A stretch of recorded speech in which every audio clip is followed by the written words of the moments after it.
खुल्ला रूपमा विष ओकल्ने सर्पहरूसँग अब डर लाग्दैन।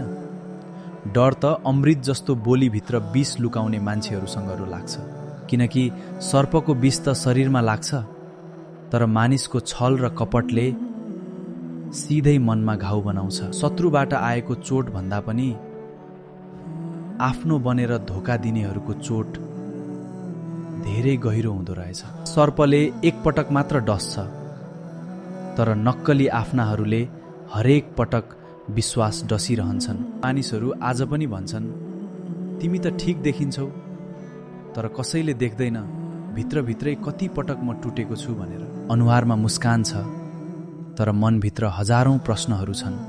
शब्दहरू मौन छन्, तर पीडाले भने हरेक रात आवाज दिइरहेको छ।